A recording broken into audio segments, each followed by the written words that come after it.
때를 따라서 허락하신 은혜들을 기억하게 됩니다. 때를 따라서 변함없이 우리를 향하신 하나님의 뜻과 은혜와 사랑을 체험하면서 감사드립니다. 아버지 하나님, 오늘도 귀한 날 허락하셨고 이 날을 통해서 하나님 앞에 구별하게 하시니 감사하고 하나님과의 관계를 확인하게 하시니 감사하고 은혜를 돌아보게 하시니 감사하고 아버지 안에 있음을 확인하게 하시니 감사합니다. 아버지 하나님, 세상을 주님 안에서 살게 하옵소서. 하나님께서 이스라엘 백성을 향해서 간곡히 호소하는 그 말씀을 듣는 시간이 되게 하옵소서. 아버지께서 택하신 백성들 사랑하시니 감사합니다. 오늘 말씀을 통해서도 하나님 앞에 함께 서는 저희들 되게 하옵소서. 예수님의 이름으로 기도하옵나이다. 아멘.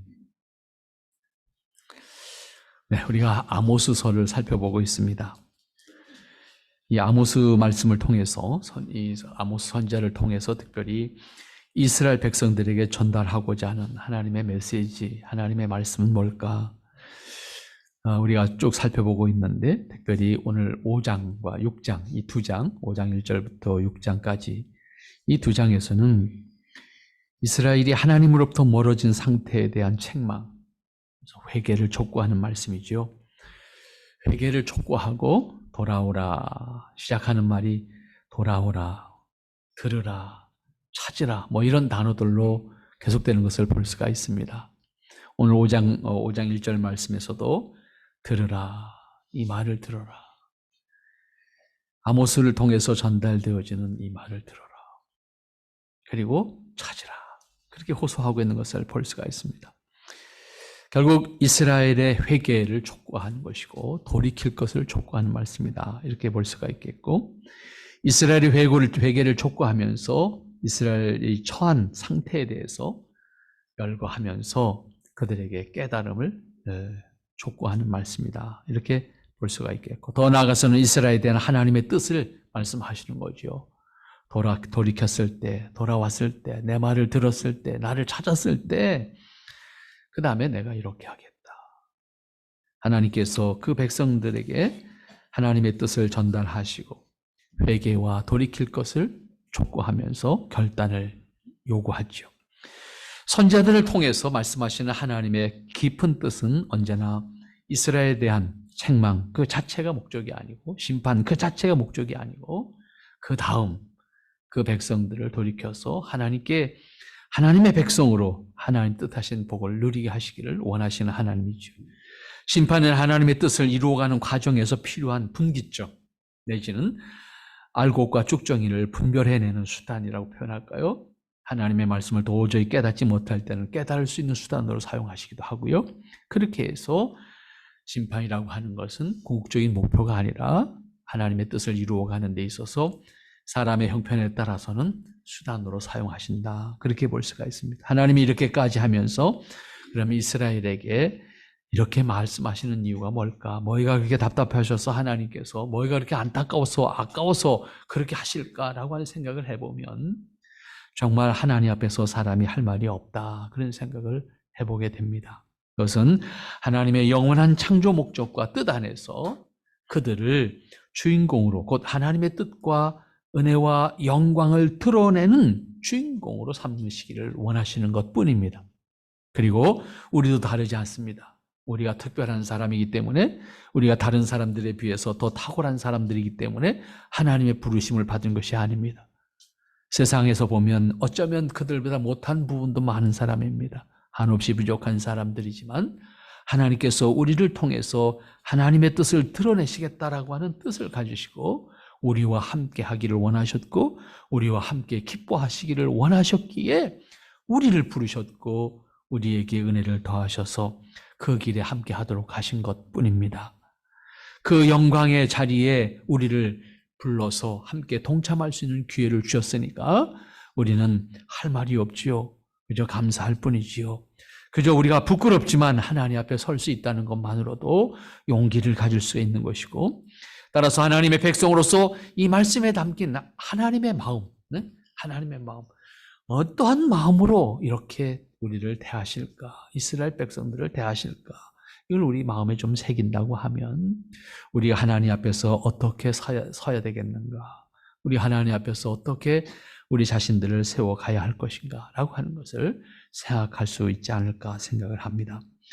오늘 본문의 말씀을 보면 먼저 1절과 2절 말씀을 여러분들이 눈여겨 보시기 바랍니다. 3절까지 쭉 보시면 이스라엘 족속아 내가 너희에게 대하여 애가로 지은 이 말을 들으라.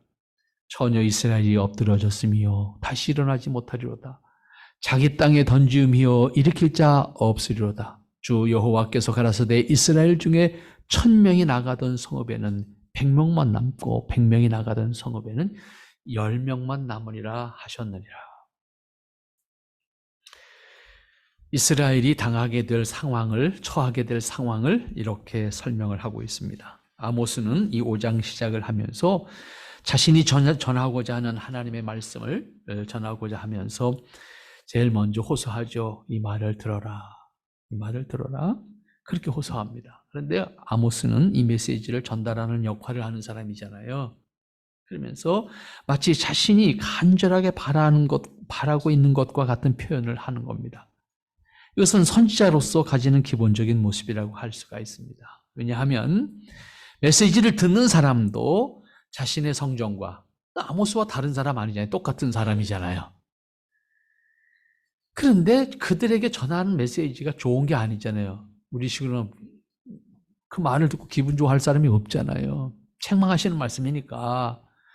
그러면 아모스가 그 말을 하나님으로부터 받아서 생각했을 때 똑같은 입장이잖아요. 자기도 안타까운 마음이죠. 그래서 그들을 향해서 하나님의 뜻을 먼저 아는 사람으로서 안타까운 거죠. 그 안타까운 마음으로 하나님의 사람으로서 그들에게 다시 전달하는데 똑같은 마음으로 전달하는 거죠. 그래서 애가로 지은 이 말을 전한다 했어요.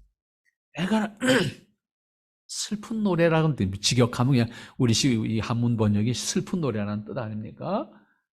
애통하는 노래라면 내가 좋아서 하는 게 아니고 나도 이 말을 전하는데 나도 힘들다. 내가 애가로 너희에게 전한다. 이런 표현을 하고 있는 것을 볼 수가 있습니다.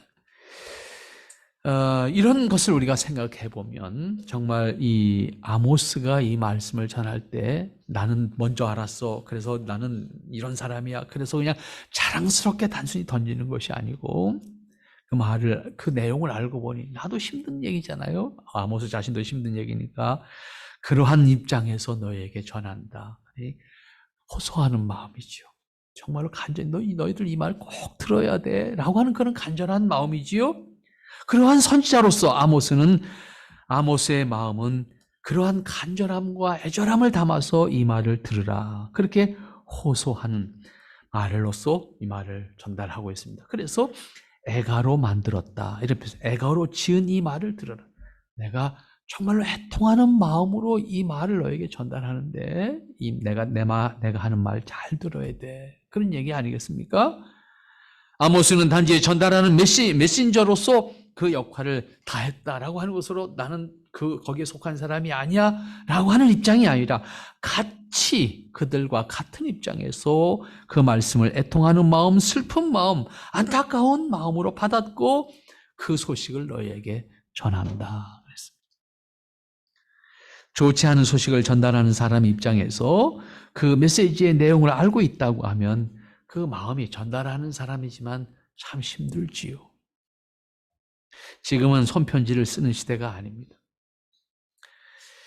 하지만 과거에 우리 사회에서도 소식을 전달하기 위해서는 유일하게 편지만을 사용했던 때가 있습니다. 그런데 문제가 뭔가 하면 편지를 전달해 주는 사람, 우체부도 문맹자들이 있었습니다. 우체부 자체도 글을 읽을 줄 없는 사람들이 있었어요. 그러니까 자기가 표시를 해. 이거는 누구네 집, 이건 누구네 집 표시를 하고 쭉 다니다 보면 다 딸딸딸딸 외우는 거죠. 그래서 이렇게 전달하면서 편지 배달하면서 한글을 익힌 우체부들도 있었습니다. 근데 문제가 뭐냐면 전달하는 내용을 받은 사람이 읽을 수가 없어. 그럼 우체부가 할 일이 뭐예요? 전달해서 읽어줘야 돼. 근데 문제가 뭐예요? 좋은 소식을 읽어줄 때는 괜찮아. 근데 슬픈 소식을 전달해 줄 때는 우체부도 힘든 거야, 이게. 우리 시대가 그런 시대가 있었어요, 우리 사회에. 더더군다나 죽은 소식을 전하는 메시지를 전달할 때는 참 힘들었던 우체부들의 참 어려웠던 과거의 행적들이 우리 사회에 불과 몇십 년 전까지 있었던 이야기들입니다. 그래서 그것을 읽어주는 사람도 힘들고 읽어주고 돌이켜 나오면서도 힘들고 그 다음에 만났을 땐 또 그 다음에 또 어떻게 됐냐고 또 챙겨줘야 되는 것이 그 편지를 전달해 주는 사람의 모습이기도 했습니다. 오늘 어쩌면 아모스가 이 아모스서를 통해서 이스라엘 백성들에게 하나님의 말씀을 전달하는 메시지, 그것을 전달하면서 스스로 내가 애가로 지었다라고 표현하는 그 말은 아마 이 아모스도 그렇게 마음이 힘들었지 않았을까라고 하는 생각을 해볼 수 있게 하는 말씀입니다. 그러면 이 아모스는 그렇게 아픈 마음, 슬픈 마음으로 전달해야 했던 메시지가 뭡니까? 그게 2절부터 나오는 얘기잖아요. 처녀 이스라엘이 엎드러졌으며 다시 일어나지 못하리로다. 자기 땅에 던지우며 일으킬 자 없으리로다. 너희가 엎드러질 거야. 엎드러질 거야. 그런데 그 엎드러진다라고 하는 것은 결국 너희가 무너질 거야, 너희 망할 거야, 뭐 그런 표현을 하지 않겠습니까? 그런데 스스로 못 일어날 거야. 근데 문제는 일으켜줄 사람도 없어. 이런 표현이잖아요. 2절 말씀 자체가 너희가 엎드러질 것인데 일으켜줄 사람도 없고 스스로 일어설 수도 없는 너희가 될 거야. 누군가의 도움을 필요로 하는 이스라엘임에도 불구하고 그 보호자로부터 멀어진 이스라엘은 스스로 일어설 수 없는 지경에 처해 있다는 사실을 깨닫게 하는 말씀입니다. 그러니까 그러므로 이 말을 들어라. 1절로 올라가서 그러므로 이 말을 들어라. 너희 상태가 이런 상태야. 너희 앞날이 이런 거야. 그러니 이 말을 들어야 돼. 그런 얘기지요. 하나님께서 그들을 구원하시기 위해서 애타는 마음으로 부르시고 계시다는 사실을 너희가 들어야 돼. 그 얘기죠. 그러면서 더 하시는 말씀이 3절 말씀이잖아요. 뭐라고요? 주 여호와께서 말씀하셨는데 이스라엘 중에 1000명이 나가던 성읍에는 100명만 남고 100명이 나가던 성읍에는 10명만 남으리라. 사실은 이 정확하게 뭘 의미하는지는 우리가 알 수가 없지만 대략적으로 생각할 때 한 마을에 예를 들어서 1000명이 군대로 나갈 수 있는 남자가 있었다고 하면 100명만 남을 것이고 100명이 나갈 수 있는 청년들이 있었던 마을은 10명만 남을 거야. 그런 얘기죠. 그렇게 해석하는 것이 통상적인 해석입니다. 결국 이 3절의 말씀을 보면 이스라엘이 10분의 1로 줄 거야. 그 얘기예요. 간단하게 표현하면 너희가 지금 굉장한 것 같이 다 망가지고 10분의 1만 남을 거야. 그런 표현 아닙니까? 결국은 장정들 10분의 1밖에 남지 못하게 될 거다. 그 과정 속에 처절한 죽음이 있을 것이고 희생이 있을 거야. 그 얘기가 이 행간에 담겨져 있는 말씀이죠. 그러니 이 말을 들어야 돼. 그렇게 호소하는 이 아모스의 호소를 한번 우리가 이 시대 우리를 향해서 하는 말씀으로 다시 한번 마음에 새겨볼 수 있기를 바랍니다. 그러면서 이제 하나님께서 말씀하신 것을 다시 전달하는 4절부터의 말씀이 이어집니다. 뭐라고 합니까? 4절 말씀 제일 먼저 보면 여호와께서 이스라엘 족속에 이르시기를 너희는 나를 찾으라. 그리하면 살리라. 직설적이에요? 이번엔 직설적이에요. 하나님이 말씀하셨는데 하나님 찾아. 그러면 살 거야. 3절에서는 절망입니다. 2절과 3절에서는 절망적인 얘기. 너희는 스스로 일어날 수도 없고 너희는 일으켜줄 수 있는 사람도 없어. 근데 하나님을 찾아. 그러면서 할 거야. 얘기입니다. 대신에 베델을 찾지 말고 길갈로 들어가지 말고 브엘세바로도 나아가지 말라. 왜? 너희가 지금 그 길로 가고 있지 않냐? 가면 죽어. 그 얘기입니다. 간단합니다. 가면 망하는 거야. 가지 마. 하나님을 찾아라. 이렇게 이스라엘이 몰락하게 될 것을 말씀하는 것을 그것으로 끝이라고 하면 이스라엘은 더 이상 어떤 소망도 없습니다. 그런데 이어지는 아모스의 말은 다시 호소하는 것을 볼 수가 있습니다. 하나님의 말씀을 그대로 전달하지요. 너희는 나를 찾으라. 그리하면 살리라. 직설적으로 말씀하고 있는 것은 그만큼 말씀하고자 하는 것이 분명하고 급하다, 다급하다라고 하는 것을 알 수가 있습니다. 그 내용도 생각하거나 별도의 해석을 필요로 하지 않을 만큼 직설적입니다. 이스라엘은 하나님을 저버린 채 자신들이 원하는 것을 통해서 만족하고 자신들이 원하는 것을 통해서 위로를 받기를 원했고 자신들이 원하는 것을 통해서 의지하면서 도움을 받고자 하고 있기 때문에 하나님은 그러한 이스라엘 향해서 책망하시면서 나를 찾아 그러면 살 거야 라고 말씀하는 겁니다. 그런데 하나님은 이스라엘을 책망하면서 너희는 나를 찾으라고 하는 것은 하나님 입장에서 생각하면 참 자존심 상하는 얘기 아닙니까? 하나님, 우리 입장을 한번 바꿔놓고 생각해보세요. 하나님 입장에서 뭘 그렇게 한다고 와가지고 애걸복걸 하듯이 매일 내가 네 하나님이야, 너희 하나님이야, 나한테 돌아와야 돼. 그 말씀하시는 걸 한번 우리 한번 하나님 입장에서 우리 한번 생각해보죠. 하나님이 만든 인간입니다. 하나님 생각하면 나 오늘부터 안 볼 거야. 그럼 그냥 끝입니다. 피조물로서 인간은 어떤 자격도 능력도 앙변할 자격도 없습니다. 그런데 그 인간을 향해서 하나님은 끊임없이 호소합니다. 자신의 자존심은 그만두고 모든 것을 내려놓고 나를 찾으라고, 내게 오면 산다고 그렇게 호소합니다. 사람들끼리도 이 정도가 되면 서로 안 보겠다고 하는 입장을 취하게 될 것입니다. 별것 아닌 것 가지고도 자존심 때문에 싸우고 조그만 이해관계 때문에 사람 안 봅니다. 그런데 한번 바꿔서 생각해 봅시다. 하나님께서 사람을 향해서 이렇게 표현하는 것을 우리는 어떻게 받아들일 수 있을까? 그냥 당연한 말로 그냥 들을 수 있는 것일까? 한번 우리 스스로에 대해서, 나에 대해서 한번 이렇게 적용해서 한번 생각해 보세요. 하나님이 나에게 뭐가 아쉬워서 이렇게 말씀하실까? 우리가 쓰는 말로 바꾸면 하나님 정말 배알도 없으신 분이다. 그런 생각을 해볼 수가 있을 것 같습니다. 그렇지만 하나님은 변함없이 이렇게 찾고 계십니다. 우리를 향해서. 이 한마디의 말씀에 담겨져 있는 하나님의 마음을 생각해 본다고 하면 우리가 그분 앞에 무엇을 우리가 변명하고 무엇을 항변할 수 있는 것이 있을까? 변함없이 나를 향해서 돌아와. 나를 찾으면 넌 살아.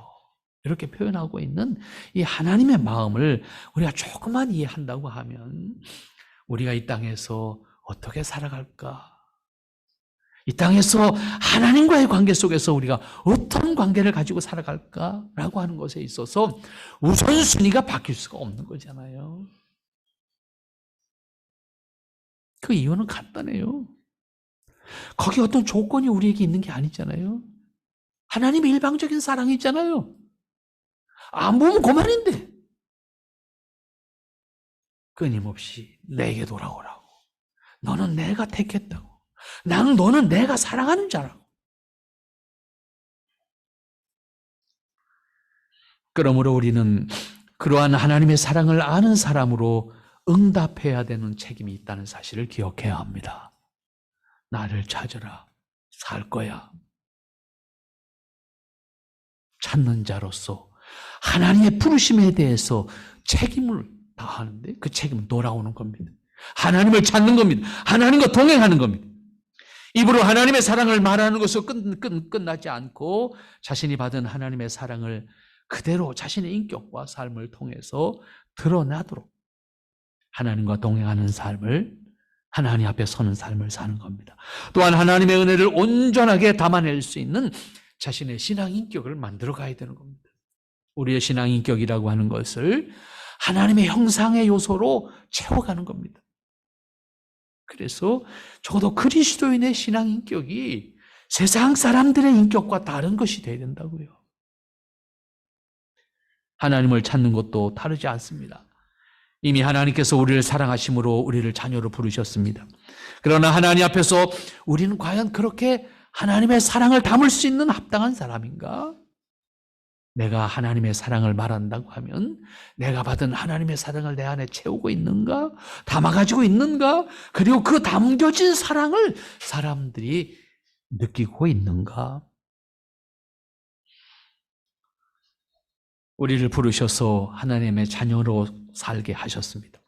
그 사실을 확인한 그리스도인이라고 하면 그 사랑에 합당한 사람으로서 자신을 온전하게 하나님의 자녀된 모습으로 응답해 나가는 삶을, 하나님이 기뻐하시는 내 모습이 어떠한 모습일까를 생각하고 그 모습 안에 있는 우리 자신들의 모습이 되도록 그렇게 해야 할 것입니다. 그러면 살 거다. 비록 지금 현재는 책망받을 수밖에 없는 사람들이지만은 다시 하나님을 찾는다고 하면 하나님께서 그들을 살리시겠다는 말씀을 선언하는 겁니다. 얼마나 직설적인 표현입니까? 나 찾지 않으면 너 죽어, 그 뜻이잖아, 뒤집으면. 그러면서 이어지는 5절에 덧붙여 있는 말씀이 뭡니까? 너희는 나를 찾아야 돼. 그러면 살 건데 너희들이 만약에 베델을 찾거나 길갈로 가거나 브엘세발로 나가면 안 돼. 여기 등장하는 베델과 길갈과 브엘세바는 모두 우상과 악이지, 우상의 도시입니다.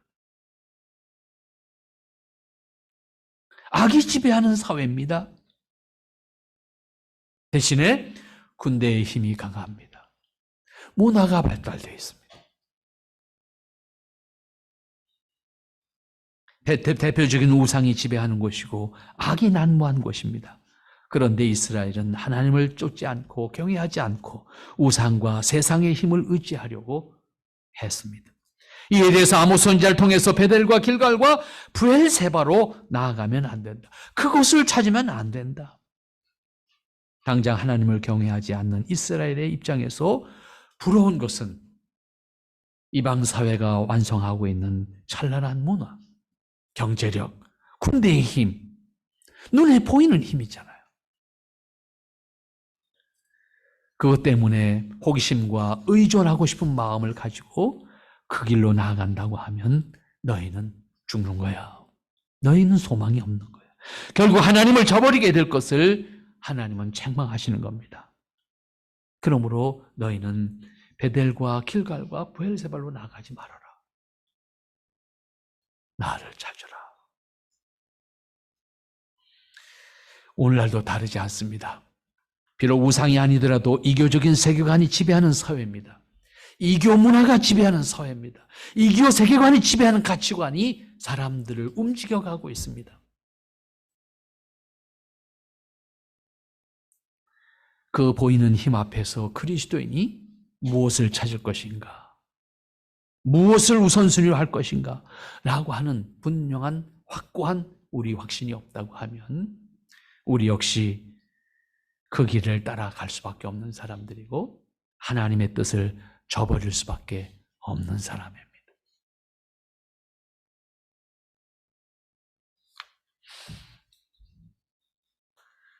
이어지는 6절 말씀을 보시기 바랍니다. 너희는 여호와를 찾으라. 다시 한번 반복되지요. 그리하면 살리라.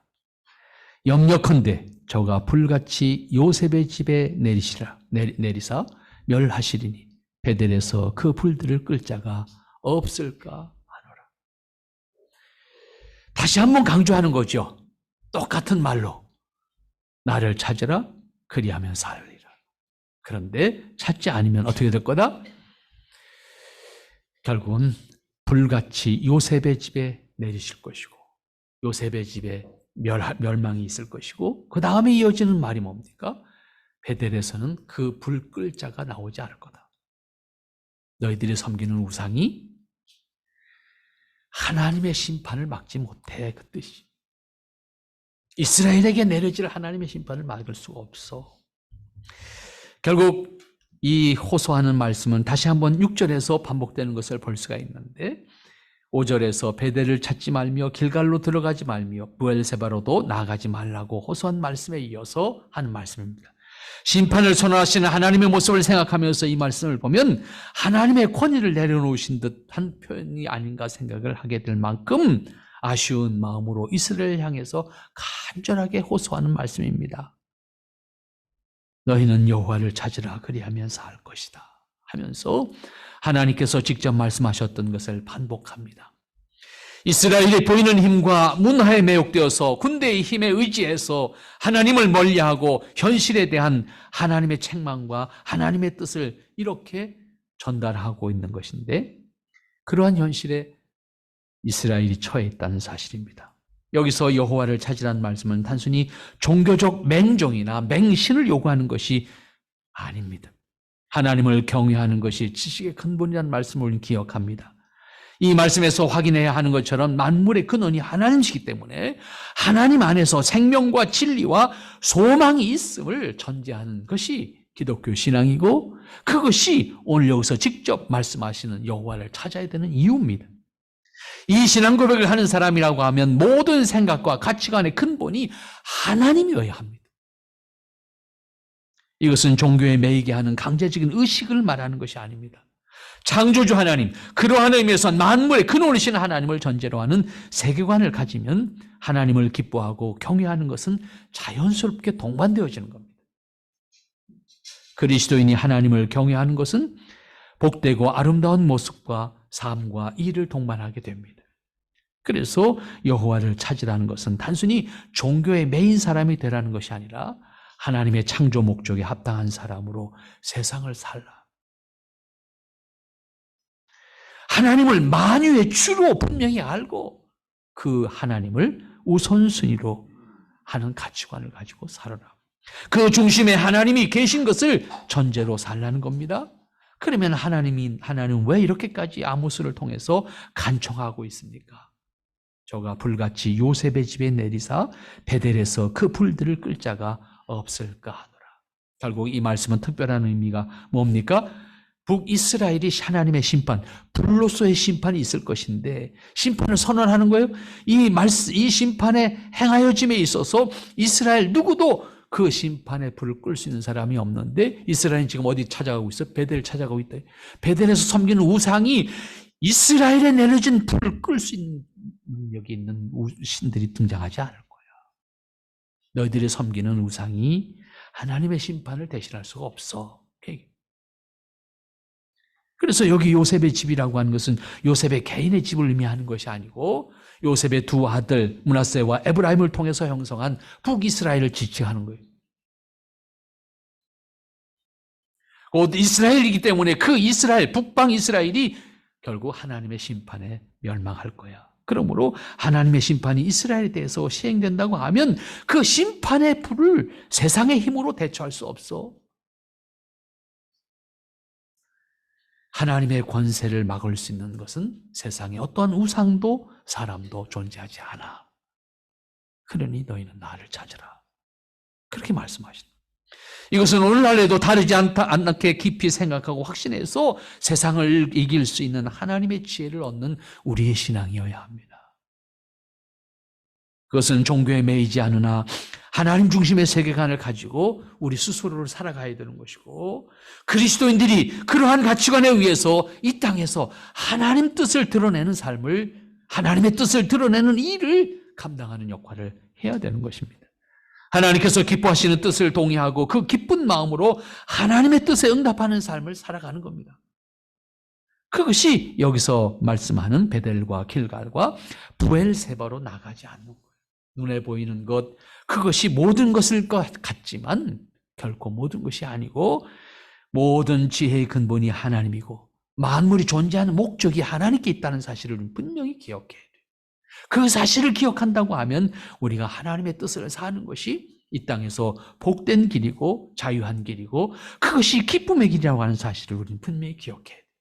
종교적으로는 교회 열심히 다니는 사람인데 정작 하나님을 모르고 하나님께서 기뻐하시는 뜻도 모른 채 종교적인 의식에, 종교적인 문화에 젖어서 그냥 그렇게 살아가는 사람으로 만족한다고 하면 우리가 세상에 영향을 미칠 수가 없습니다.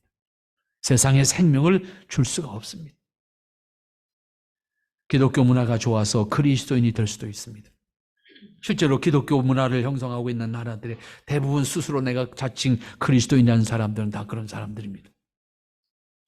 그러나 시간이 지나면서 지혜의 근본이신 하나님을 찾아야 하고 하나님을 만나야 되고 하나님과 동행해야 되고 하나님의 기뻐하심 안에 자신이 있음을 확인할 때에 하나님의 뜻과 은혜를 기뻐하는 사람으로 세상을 넉넉하게 여유롭게 세상을 품을 수 있는 사람으로 살아갈 수 있다 그 말. 우리가 무엇 때문에 우리 심령이 상하고 있는가를 생각해 보시기를 바랍니다.